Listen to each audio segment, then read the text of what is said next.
اللہ وبرکاتہ۔ امید ہے کہ آپ سبھی بس خیر حافظ ہوں گے۔ جیسے کہ آپ کے علم ہے کہ حج کے ایام چل رہے ہیں، اسی عنوان پر سوال و جواب پیش کر رہا ہوں۔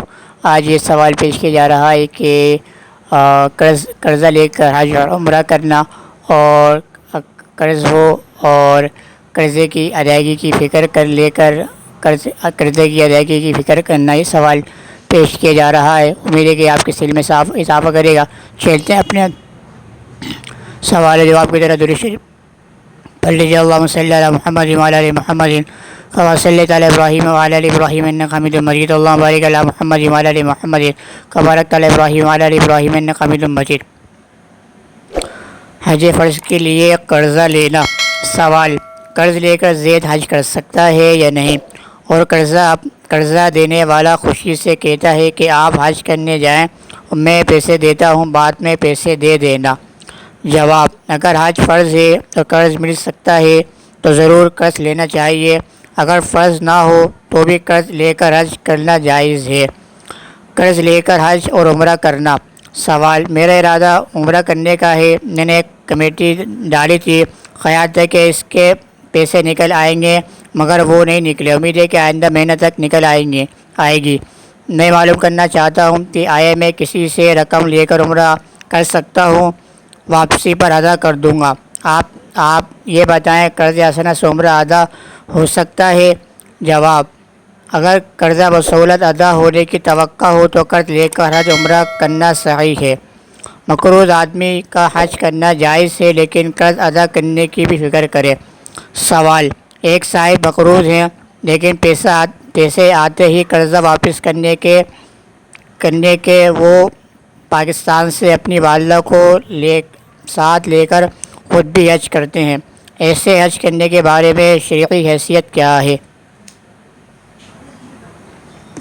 جواب: حج تو ہو گیا، مگر کسی کا قرضہ ادا نہ کرنا بڑی بری بات ہے۔ کبیرہ گناہوں کے بعد سب سے بڑا گناہ ہے کہ آدمی مقروض ہو کر دنیا سے جائے اور اتنا مال چھوڑ کر نہ جائے جس سے اس کا قرضہ ادا ہو سکے۔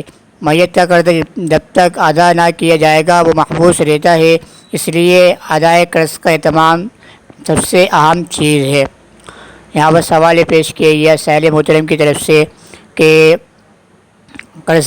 قرضہ لے کر حج کرنا جائز ہے، جیسے کہ جسے یہاں پر پیش کیا گیا کہ سوال کہ میں قرضہ لے کر ادا کر سکتا ہوں، میرے اوپر حج فرض ہے اور میں قرضہ لے کر حج ادا کر سکتا ہوں یا نہیں کر سکتا، تو یہ سوال پیش کیا گیا ہے۔ تو اس کا جواب دیا جا رہا ہے اگر آپ کے اوپر دو صورتیں ہیں اس کی، ایک تو یہ کہ حج فرض ہو، دوسرا یہ کہ حج فرض نہیں ہے۔ ایک صورت یہ کہ اس کے اوپر حج فرض ہو، اگر وہ قرضہ لے کر حج کو ادا کرے تو اس کا فرض ادا ہو جائے گا، مگر یہ کہ اس کو واپس کرنے کی فکر ہو۔ دوسرا یہ کہ اس کے اوپر حج فرض نہیں تھا، مگر اس کے باوجود بھی اس نے قرضہ وغیرہ لیا، تو اس صورت میں بھی اس کا جو ہے حج ادا ہو جائے گا، حج ادا کرنا جائز ہے، مگر یہ ہے کہ وہ قرض کی ادا کرنے کی فکر ہو۔ دوسرے سوال پیش کیے کہ جس سے کہ ایک سائل نے کہا کہ میں عمرہ کرنے کی نیت سے میں نے ایک کمیٹی ڈالی، مگر یہ کہ وہ اس مہینے نہیں کھلی، آئندہ مہینے کھلے گی۔ اب میں کسی سے قرضہ حسنہ لے کر حج عمرہ کر سکتا ہوں یا نہیں؟ وہ آئے کہ اس کے بارے میں شرعی حیثیت کیا ہے، شریعت اس کے بارے میں کیا رائے رکھتی ہے؟ تو اس کا جواب دیا جا رہا ہے کہ اگر آپ کو اطمینان ہو کہ آپ قرضہ واپس دے سکتے ہیں تو آپ بالکل قرضہ حسنہ آپ لے سکتے ہیں، اس سے آپ عمرہ کی ادائیگی کر سکتے ہیں، جبکہ آپ کو اس کی فکر ہو کہ میں اس قرضے کو ادا کر دوں گا۔ تیسرا سوال